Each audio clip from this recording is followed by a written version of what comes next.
నెల్లూరు జిల్లా సర్వేపల్లి నియోజకవర్గం అనికేపల్లిలో సుదీర్ఘకాలంగా అనేక సమస్యలకు పరిష్కార మార్గం చూపించామని రాష్ట్ర వ్యవసాయ శాఖ మంత్రి కాకాని గోవర్ధన్ రెడ్డి పేర్కొన్నారు. గ్రామ పరిధిలోని నక్కలవాగుపై 2.50 కోట్లతో నిర్మించే బ్రిడ్జి పనులకు మంత్రి శంకుస్థాపన చేశారు. రామపురం గ్రామంలో 25 లక్షలతో నిర్మించిన చేపల మార్కెట్ను మంత్రి ప్రారంభించారు. ఈ సందర్భంగా ఆయన మాట్లాడుతూ గత 5 ఏళ్లలో 32.86 కోట్లతో పలు అభివృద్ధిలు చేపట్టామని చెప్పారు. గ్రామాల్లో ఎన్నో ఏళ్లుగా పెండింగ్లో ఉన్న అనేక పనులు పూర్తి చేశామని, సిమెంట్ రోడ్లు, శ్మశానాలకు ప్రహారీ గోడలు, చేపల మార్కెట్ నిర్మాణం వంటి అనేక అభివృద్ధి పనులకు చేపట్టామని చెప్పారు. ఒక్క ఈ వెంకటాచలం మండలంలోనే 3092 మంది కుటుంబాలకి 3390 ఎకరాలు ఈ రోజు అసైన్మెంట్ పట్టాలకు సంబంధించినటువంటి పంపిణీ చేయడం జరిగింది.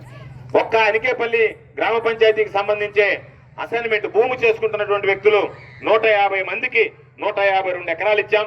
36 మందికి సంబంధించినటువంటి 48 ఎకరాల చుక్కల భూముల సమస్య పరిష్కరించాం.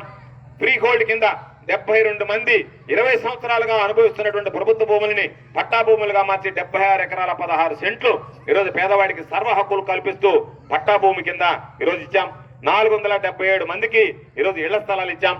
గొలగమూడిలో ఉన్నటువంటి ప్రభుత్వ స్థలాలు ఏదైతే ఉందో ఇళ్లు కట్టుకుంటే వాటిని 22A కింద తొలగించి 22A నుంచి 256 కుటుంబాలకు సంబంధించి అనేక రకాలైనటువంటి భూములు 55 ఎకరాల భూముల్ని ఈరోజు పేదవాళ్లకు పంపిణీ చేయడం జరిగింది అనేటువంటి విషయాన్ని సందర్భంగా మీ అందరికీ మనవి చేస్తున్నాను.